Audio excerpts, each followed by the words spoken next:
Okay, all right.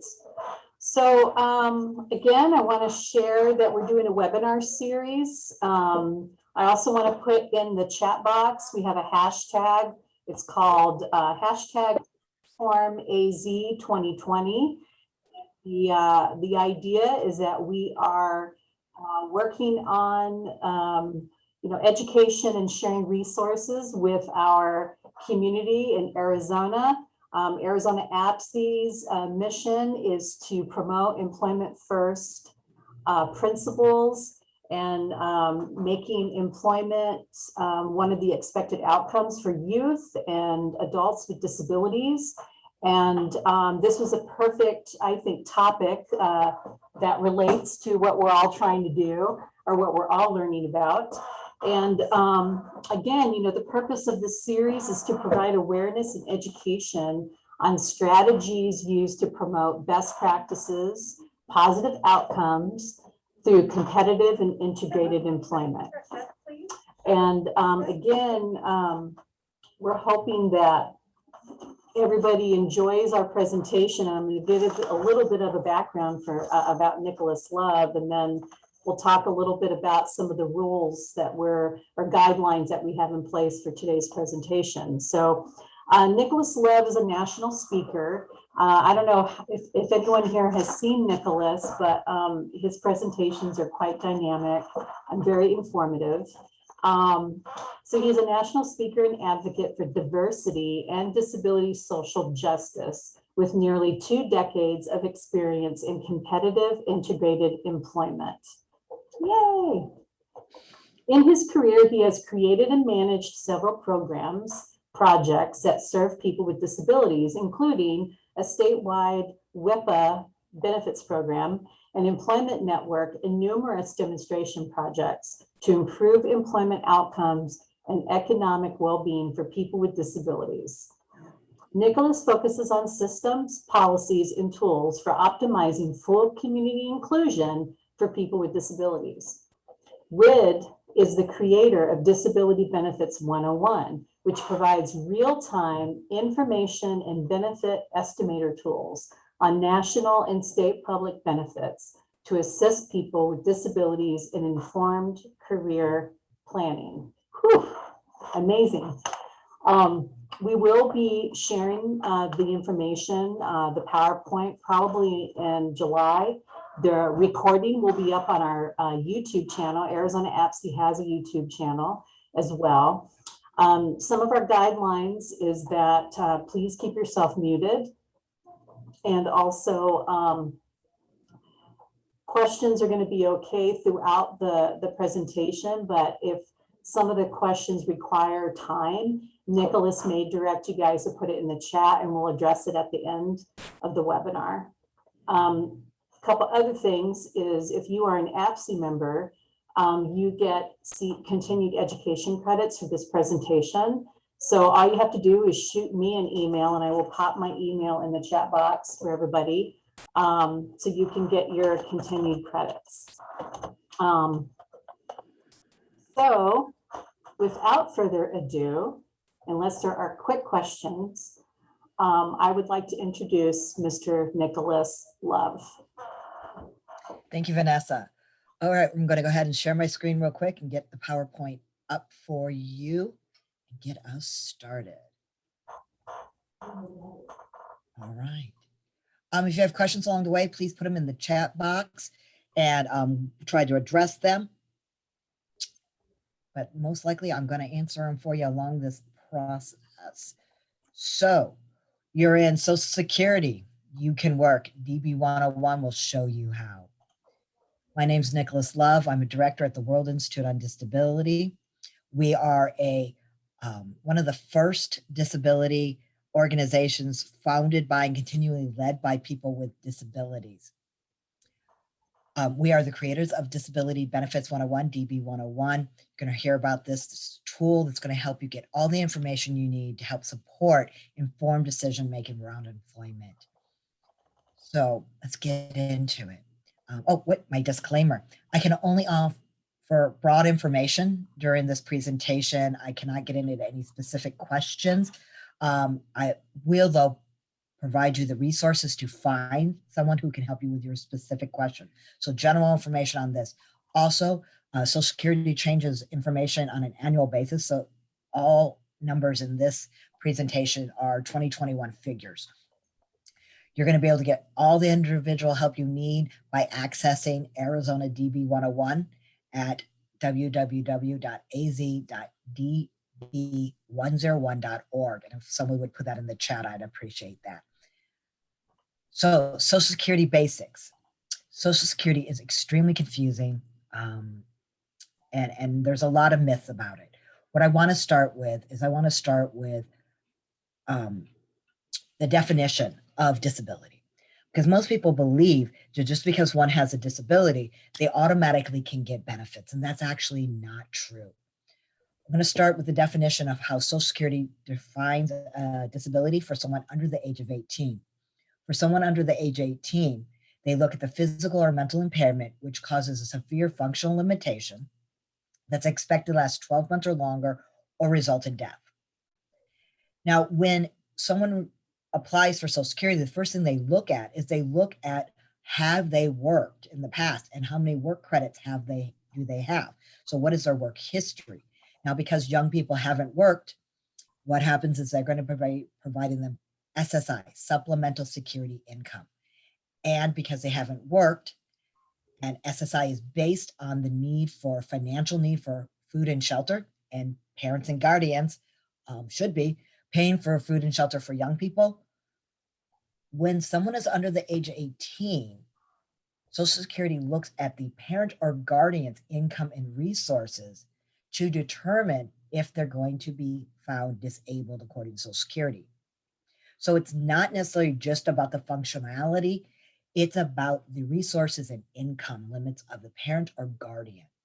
So an individual under the age 18 can have a very severe disability, but if their parents have resources and income over $2,000, they're not going to qualify for disability. Even if the parent or guardians have 2 vehicles, they will not be considered disabled according to Social Security. I say that because so many people think automatically that young people with disabilities automatically go into Social Security, and that's not true. It's actually hard, and it's really based on poverty levels. So an individual who may qualify due to their disability and their parents' low income actually may not qualify as an adult. There's a redetermination at age 18. So even if someone had a significant disability and was receiving benefits prior to the age 18, they may not receive it after the age 18. And the opposite is also true.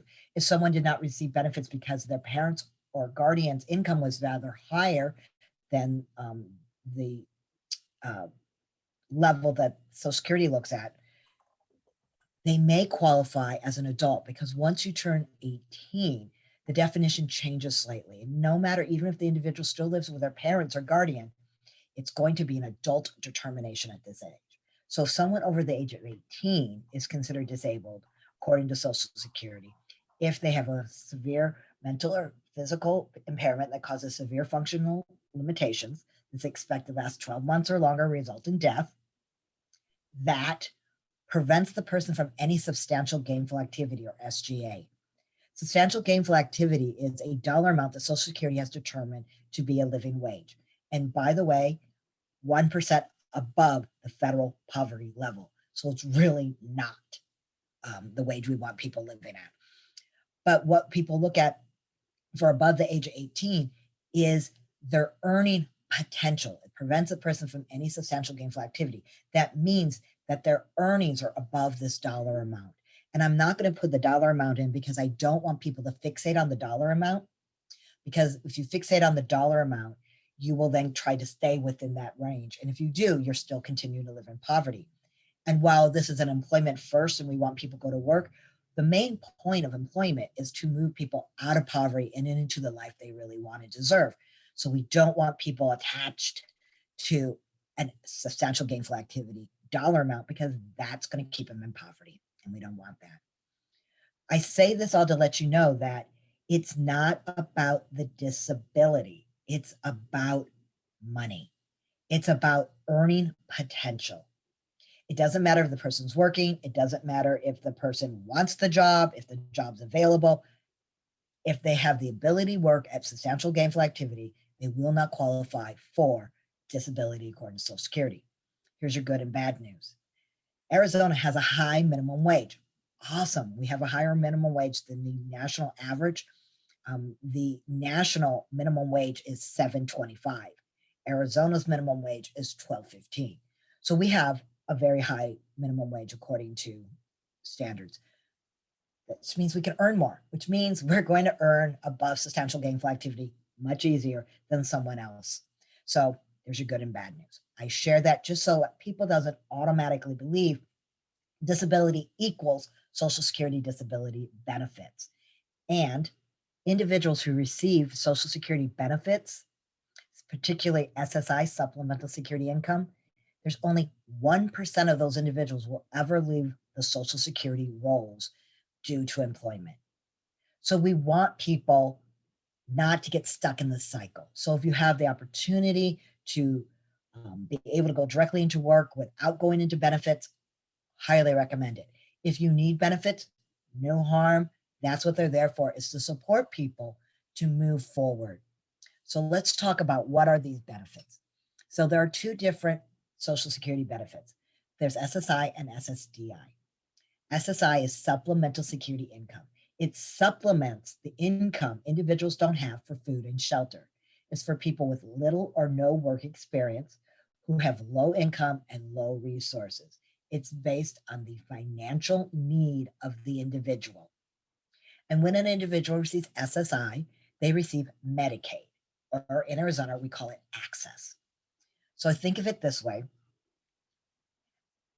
SSI, supplemental security income, supplements the income individuals don't have for food and shelter. Therefore, they have a need for financial aid. And if they have a need for financial aid, they will get Medicaid.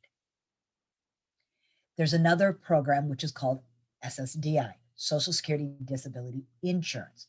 It is exactly that. It's a social insurance. It is for people who have worked, and it is based on how much they paid into the system or the Social Security Trust Fund, and that is done through your FICA. The FICA on your paychecks are actually the premiums for your social insurance. You're paying a premium into your social insurance to use when you retire or if you become disabled prior to retirement. So it's based on earning potential. Earning already earned money.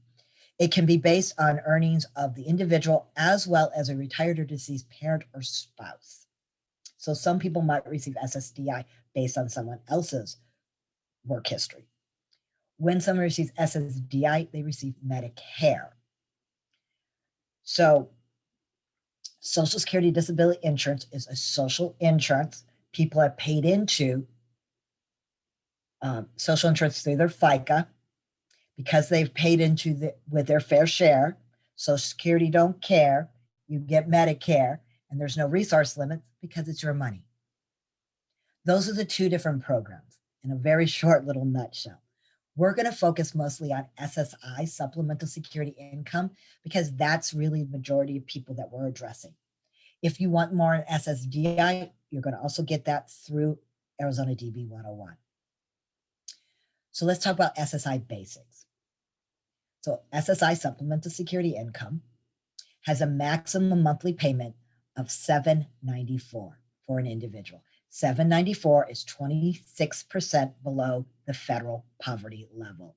So we definitely don't want to keep people living on $794. It's $1,191 for a couple.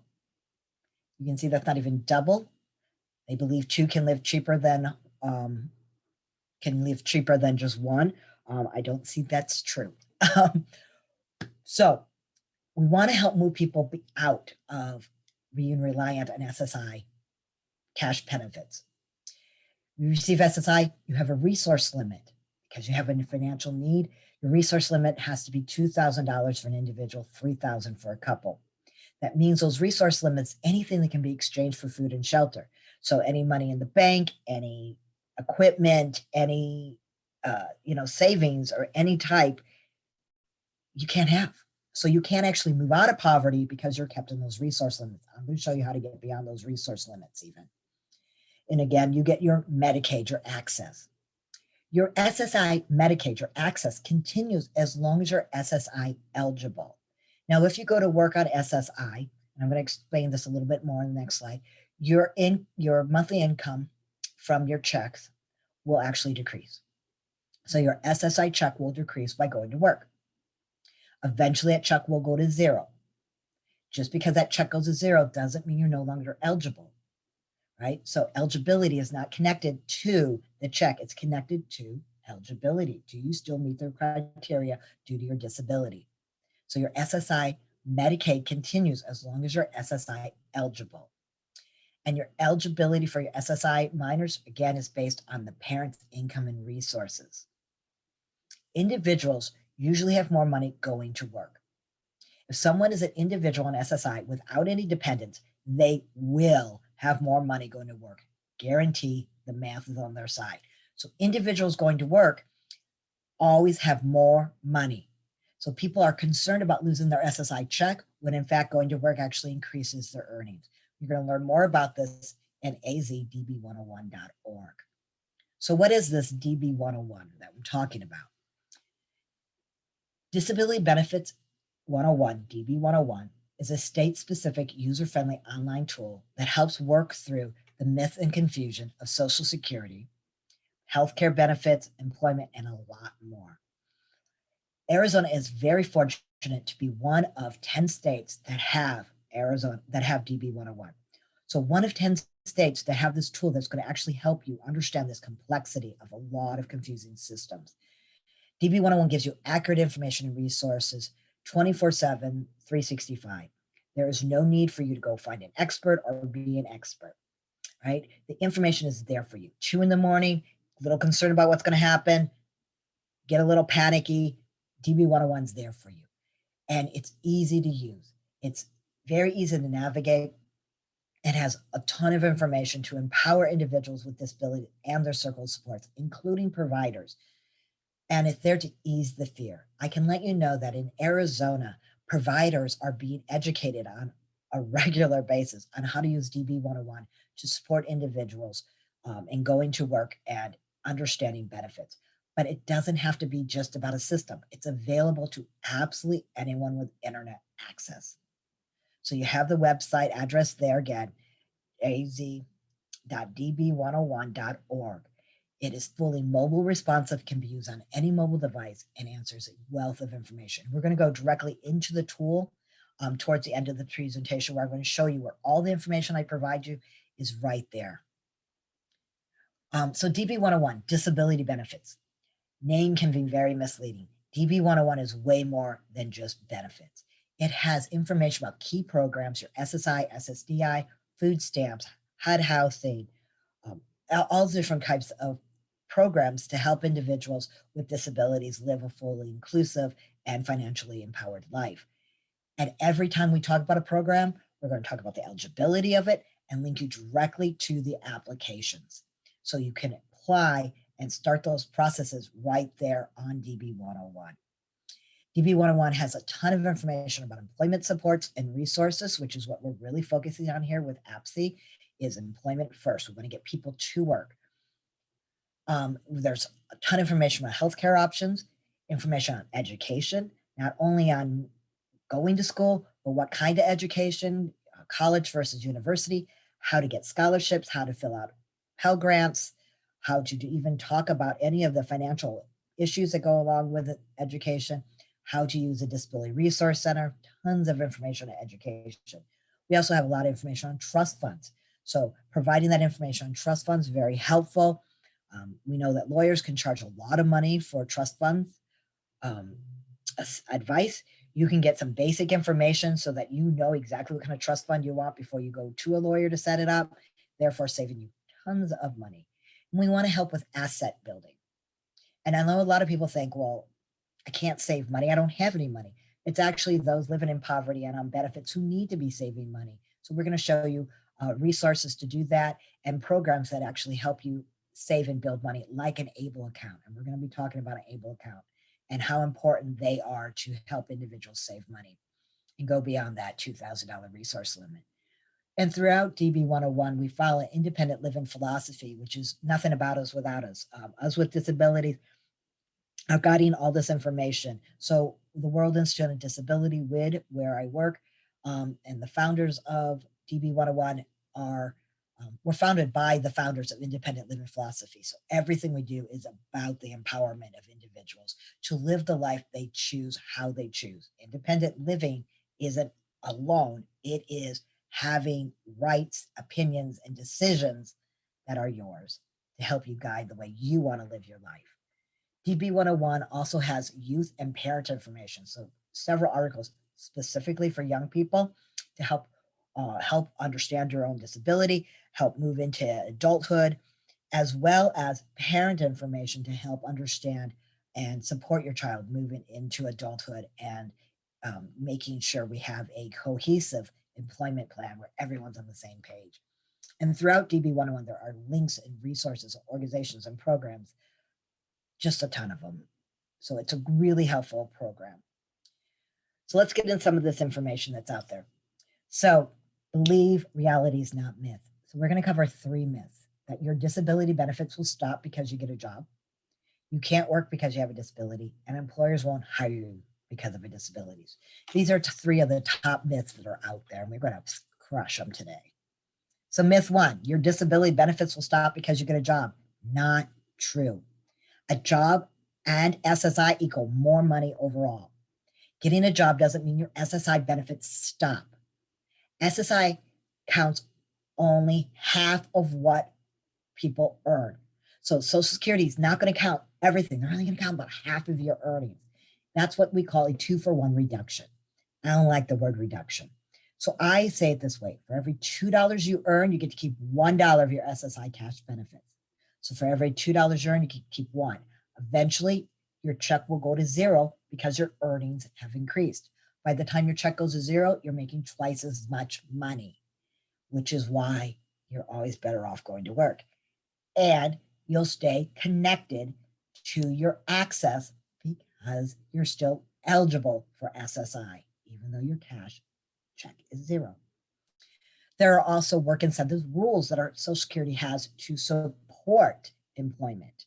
So people think Social Security doesn't want you to go to work. In fact, they want you to go to work. And they made these rules in 1999 to support people going to work. And one of those work rules is the impairment related work expense, which allows for deductions for disability expenses related to work. So if you have to pay something out of your pocket to go to work due to your disability, that can actually be deducted from what is considered earnings. So if you have to use dial-a-ride, if you have medications that you're paying for, co-pays, assisted technology, any of those could be impairment related work expenses, and that would then increase how much earnings you can actually have. Another work incentive is students under the age of 22 who are on SSI and going to school at least half-time. They can earn $1,930 monthly without a penny of their SSI going down, and it doesn't affect your healthcare or any other benefits like SNAP or HUD. So you can earn $1,930 and still keep your full SSI check if you're under age 22 going to school. There's an annual cap of $7,770. Once you hit above that annual cap, you go back into the 2-for-1 reduction. So then it goes into every $2 you earn, you get to keep 1. Great incentive to get young people to work. Now, your healthcare, people worry about their healthcare. That is the main reason why people don't go to work. Access covers people with disabilities who go to work.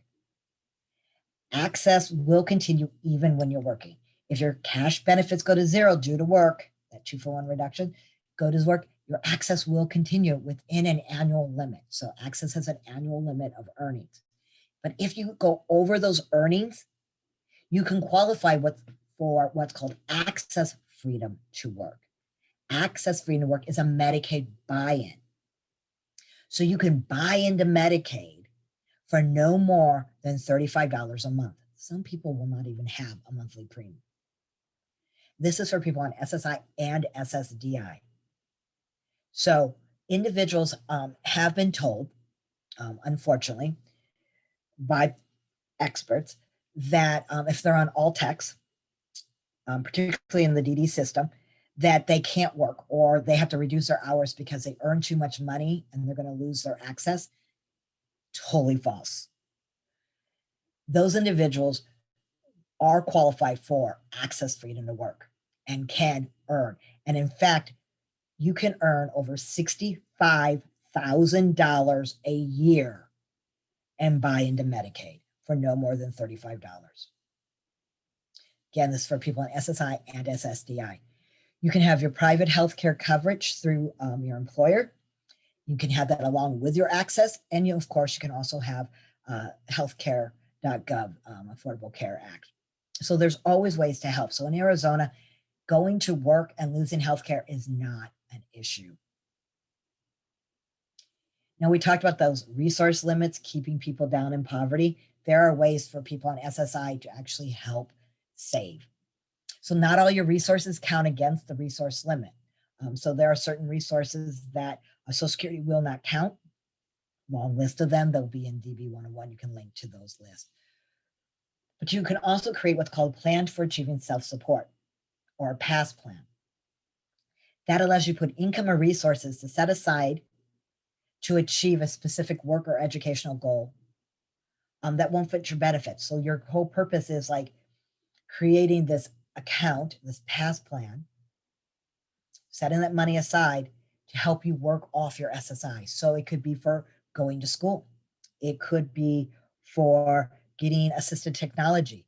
It could be for starting your own business.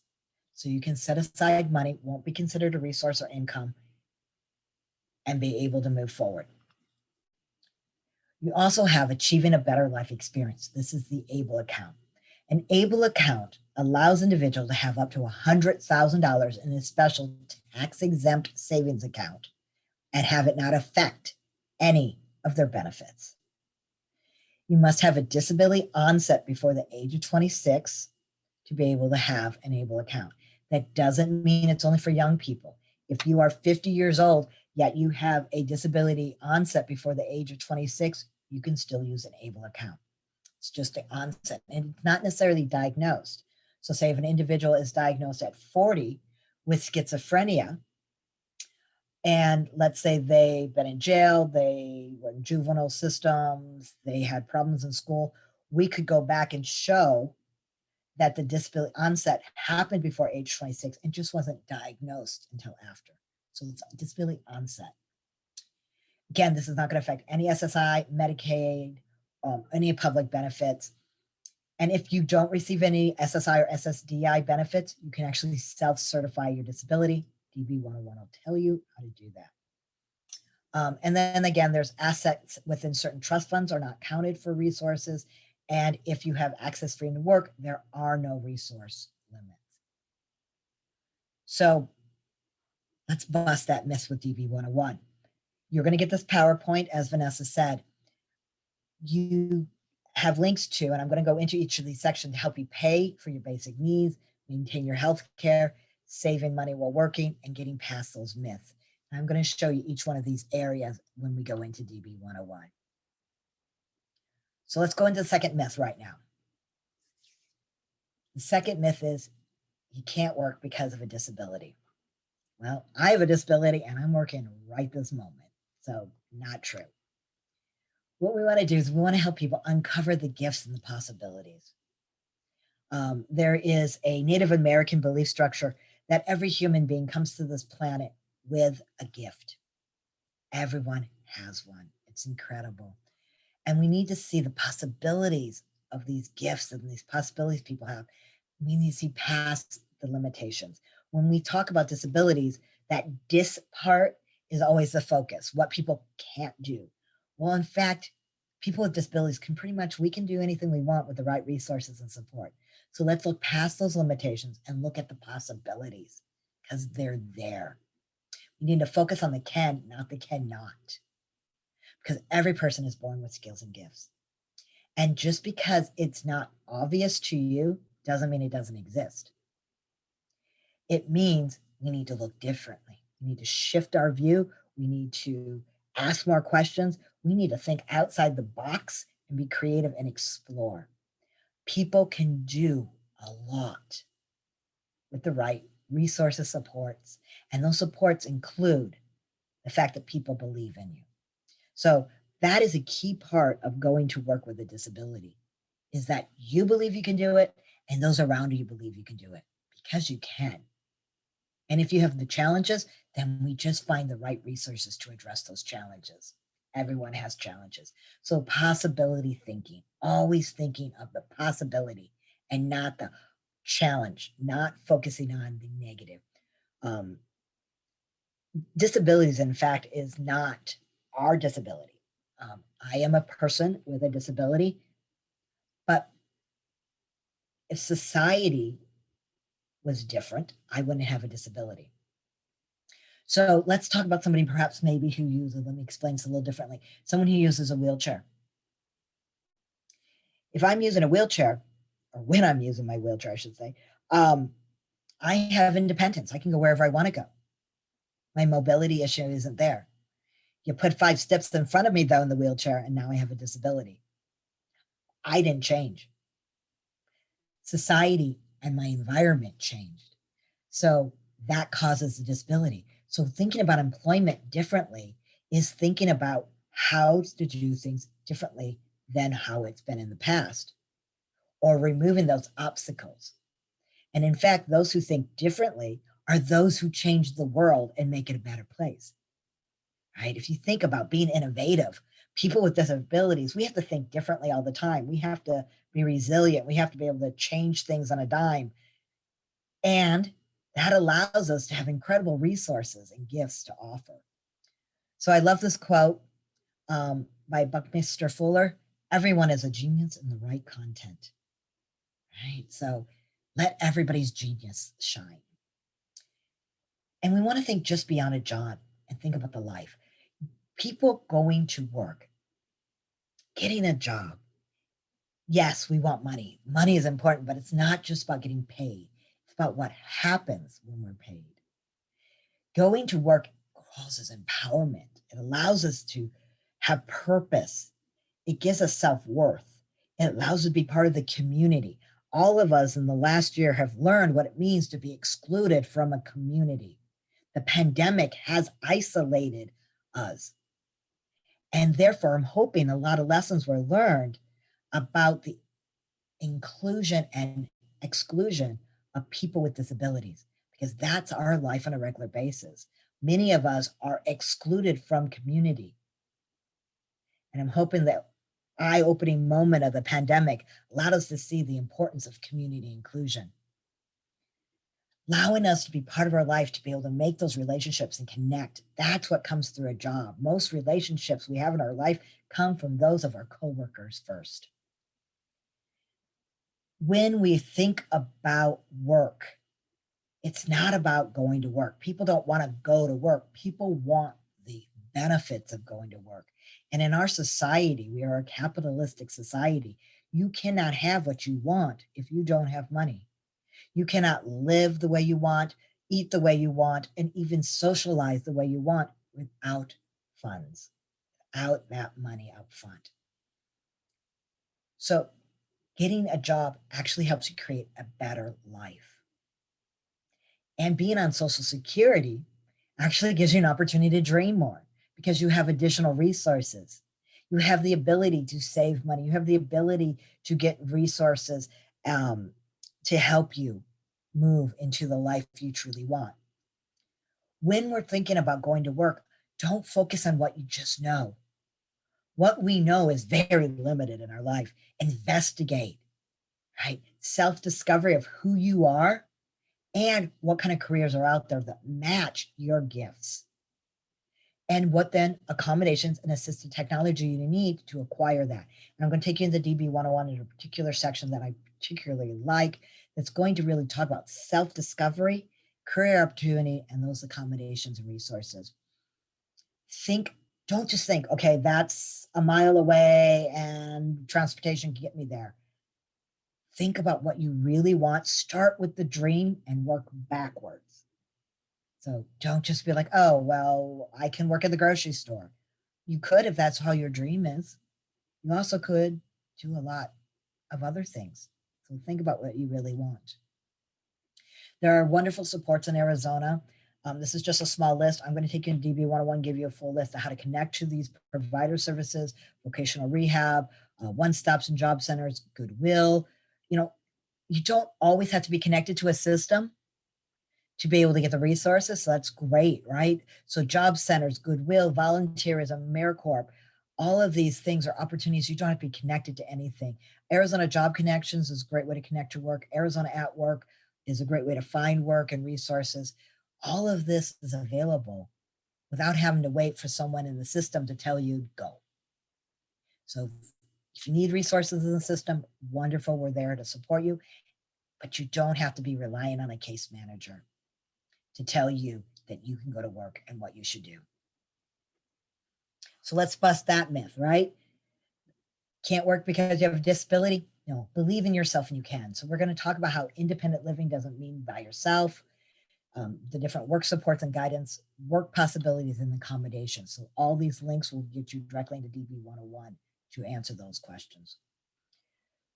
The other aspect myth is about employers want to hire you because you have a disability.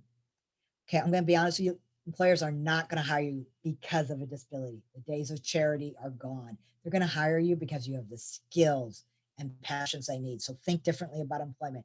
Know yourself, know your skills, your gifts, and your dreams. And you can then figure out, what do you really need? Find a job coach that can help you. Customize employment. Customizing employment means creating the job that didn't exist. The job I do right now didn't exist until I created it. Many of my jobs did not exist until I created it. I knew what my gifts were and I offered them to an employer and they said, yes, that is what I need. And self-employment is an option. I'm going to take you in an article into DB 101, talk about self-employment. We're also going to deal with accommodations and natural supports. Don't outrule the natural supports that are out there. Technology, it impact opens up the world. Technology is going to be the equalizer. So don't just look what's available, always dream and look at, is there a way to help us move forward? So we're going to bust those myths with DB 101. So we're going to help you find the right job, explore your options, know your rights, those accommodations, talk about educations, and maybe even self-employment. My favorite quote is, don't dream it, be it, by Rocky Horror, right? Dream what you want and then just be it, right? And we're going to show you how through DB 101. I gave you a ton of information very quickly because we want you to have the power of knowledge. But all the information resources are going to be in DB 101. You can always use a search bar to find any of this. And there's additional assistance throughout by the help button. So it can connect you. You don't have to be the expert, but I'm going to connect you to the experts, including free benefit plannings through the Work Incentive Planning and Assistance, or WIPA, which is managed by Ability 360. They also can assist you in understanding your benefits as well as navigating DB 101. And these are resources to connect you back to Arizona APSE. So let's go into, I'm going to end this and I'm going to take you directly into DB 101. As soon as I can get this out of my way, my apologies. DB 101. So this is DB 101, easy to use, easy to navigate. Here's your search bar. You can put anything in there. We have it broken into your homepage, work and benefits, programs, youth, and then my DB 101 is a tool to assist you. I'm going to take you into work and benefits, and you can see there is a ton of information about getting past the myth, finding the right job for you, knowing your rights and responsibilities, accommodations, managing benefits. It's also all about your asset building. So building assets, ABLE accounts, individual accounts, past plans, everything I was talking about right here, home ownerships and starting a small business, all in one place. I'm going to come back to those as time permits. In your programs, you're going to have checking out what benefits you get, all the information on SSI, all the information on SSDI, short-term, long-term disability, housing, cash assistance, nutritional assistance, and everything you can think about for healthcare. So access your Medicare, which is for people in SSDI, employer-sponsored, and buying healthcare. In our youth section, we have benefits for young people starting to plan now, getting a higher education, finding a job, going to work, and then a whole parent section that I talked about to support parents. DB 101 also has opportunity to do benefits estimators, where you can go into these estimators, completely safe harbor, no identifying information, where you can put in a scenario and find out what's going to happen to your benefits, your cash benefits, as well as your health. So all this DB 101. I'm going to show you a couple little things that we talked about. So we talked about SSI as particularly. So let's go into our programs. I'm going to go into SSI. And here is basic information. Everything's set up very similar, SSI and SSDI. You're going to have basic information to give you an overview. DB 101 is redundant. There's several ways to find information. You're going to talk about how to apply, how to understand Social Security's decision, reporting changes, all that. SSI, I'm going to give you, and work, I'm going to give you examples, frequently asked questions, pitfalls. I'm going to go on SSI and work because that's what we're talking about. What happens to my benefits if I go to work? Here it is. It explains to you about how the rules for SSI benefits mean your earnings don't go down as much as, your earnings go up as much as your benefits go down. There's a quick estimator, so you can go in and do a scenario in there.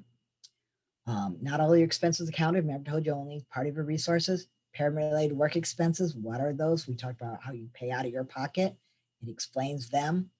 The student earned income exclusion that we talked about right here. So students can earn $1,930 a month without affecting their benefits. Here's a little bit about ABLE accounts, and it will take you into the full article. Here's a little information about the PASS plan, and that will take you into a full article. IDAs, the Ticket to Work programs are helping you find work. If you need your SSI again, the SSI benefit rules. So here's 1619B, which says if your SSI check goes to zero because of work, you still get your benefit. You still get Medicaid. Here's the access freedom to work, Medicaid buy-in. Full article will take you that. So everything I talked about right there in one article.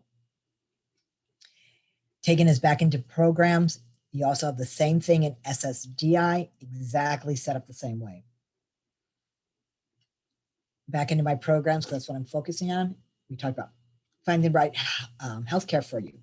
There's a great little tool here. You can go in to this tool, put in your family's monthly annual earnings, earnings for the month, how many people in your family. Let's say you have 3 people in your family. Let's say you have the mother, daughter, and a grandmother. And it asks some simple questions. Does anybody have healthcare coverage? No. Any children? Yes, the daughter. Anyone with Medicare? Yes, the grandmother. Anyone with a disability termination? Yes, the daughter. Anyone over 65? Yes, the grandma. See my options. Now here are all my options for healthcare in Arizona. So I can hover over kids care, find out that that is free public coverage for low-income children. And it even has my income limit for a household of 3 right there. I can click on that. It can take me into the article. I can go down and learn more about it here. And I can go into, say, disability-based access is one of the options. Learn more. And it takes me right into a full article on healthcare. Back in my programs. So that's just healthcare right there. You have all the information. We talked about the access freedom to work. People get very confused about that. So I recommend going to frequently asked questions and it'll tell you, this is really confusing. Where do I get help? Here's your help. Where can I sign up? Here's how to sign up. Links, everything to what you need. All right, eligibility, access framework income limits. So here's the income limits. So this $5,452 a month is your income limit. That's over $65,000 a year. I'm going into my homepage again. And we talked about saving. So discover ways to save money while working. So here's all the basic information. We have why asset matters, able accounts, individual accounts, other plans, all of them are there. So let's say we want to learn more about able accounts. How to save $100,000 without considered a resource. How to open an account. You don't have to use Arizona's able accounts. You can open in another state. So we even talk about how to compare different states. Rules for depositing the money. Now it's $100,000 until it's a resource. You do have an annual contribution of $15,000, but if you go to work, you can contribute an additional $12,760. So how to use it, how to spend it, all of that is right there, and how an able account and a special needs trust can go very well together. So all of that's right there, talks you through the whole process. We talked about past plans. So here's a plan for achieving self-support, a past plan.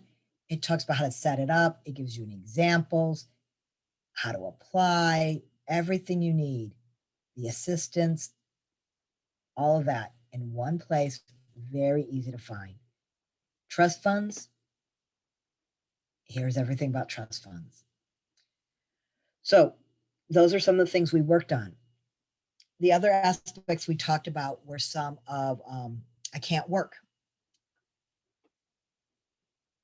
So I'm going to take you into work and benefits. I'm taking you into the myth section. Now, if you have any questions or concerns, I would always go to the myth section first, because here's the questions, right? I can't work. That was one of the myths we talked about. If I work, I'll lose my SSI. We also talked about that. Lose my health care, right? Like who's going to help me? All of that's right there. So we can go into, if I work, I lose my SSI. It has a little scenario, like someone told me, my friend told me that he lost his Social Security when he went to work. So, I can't do the same. Here's a little script of how it can be confusing. And here is a shortcut of all the information we talked about. This is about how your earnings will go up, student earned income exclusion. That's for the going to school, impairment related work expenses, past plans. Here's a little information on SSDI. So it talks about the different phases of work within SSDI and those different rules. And it will take you then to the full article to get more information. Hey, Nicholas, I just wanted to remind you about the time frame. We have about 10 minutes left, actually, till the end of the webinar. So I didn't know. Yes. Has there any questions come up yet?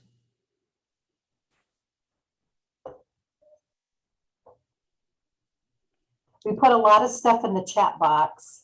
Please feel free to run through and grab the links that were added in there. Nicholas, this is amazing. Please, does anybody have any questions or any comments?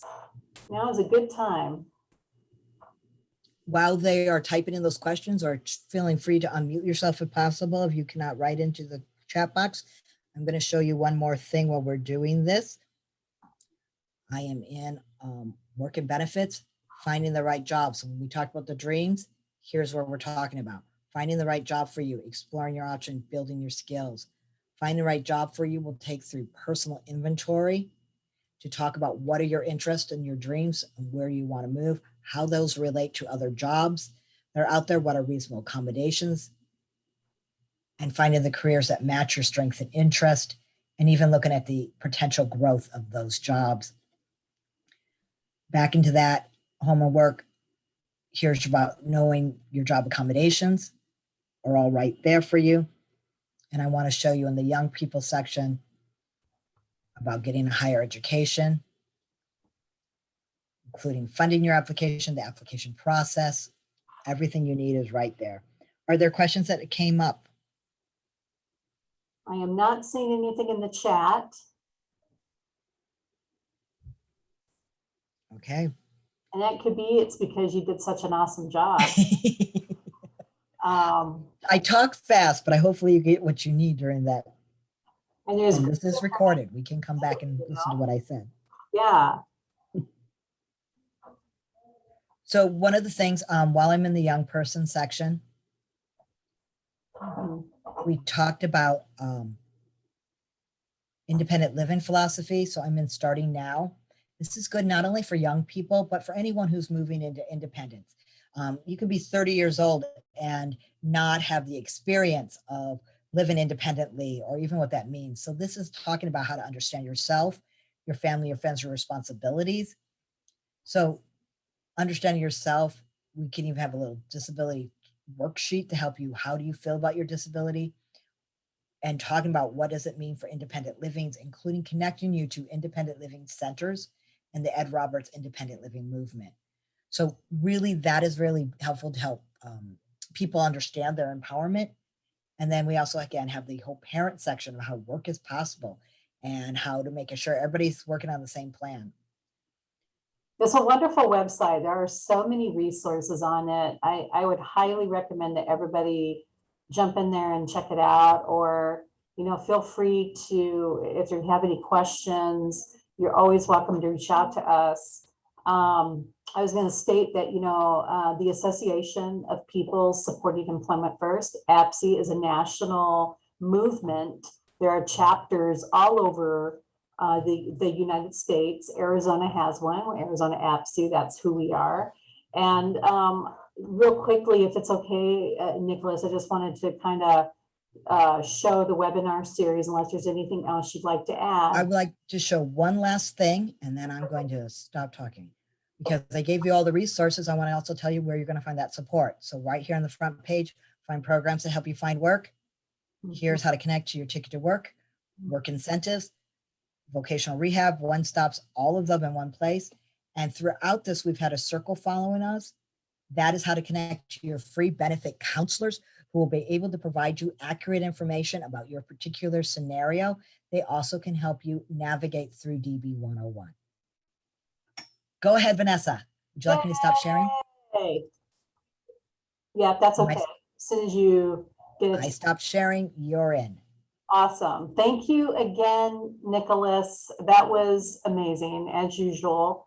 And please, if you have questions, pop it in the chat box.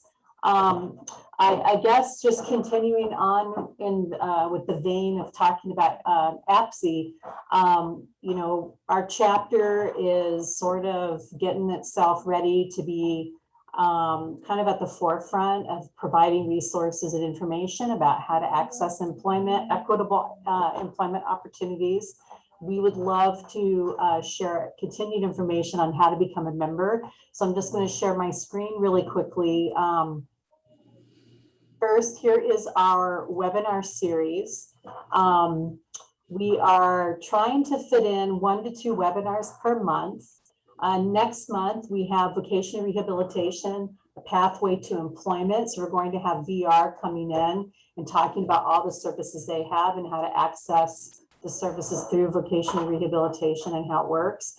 We're going to have Mr. Nicholas Love back again to facilitate a panel. Think you can't work, meet people who are. So it's a great opportunity to learn more about how people are working with a disability and whether they're have benefits and working or not having benefits. And we're going to have some parents as well, so it'll be a great way to pick their brains. And again, wonderful topics coming our way. So that is our webinar series for the rest of the year. The other thing I wanted to share is how to get involved. We're always looking for members. You don't have to be a provider agency to come and be a member. We are always looking for, people with disabilities to join, family members, vendors, whoever. It's all about meeting, sharing community, and talking about competitive and integrated employment. And how do we do that in our state? And our state has a lot of work to do still around this. So we would love to have more people join and, help us think about how to do this. How do we transform Arizona? So again, back to that hashtag, it's TransformAZ 2021. Again, we have a Facebook, Instagram, LinkedIn, Twitter. We also have a YouTube channel, and that's where we will be uploading our recordings. And then if you're interested and you want to join and become a member, you can reach out to me. Samantha Klein, who's on the call, is also on the board. You can reach out to, let's see, Susan Vroyle. She's our board president. Lots of ways to connect. And thanks, Sam. So with that, again, I want to thank Mr. Love for presenting, and we have a few minutes. If anyone has comments or questions about our chapter, about the presentation, about how to get more involved, now is the time to do it because we have a few more minutes left.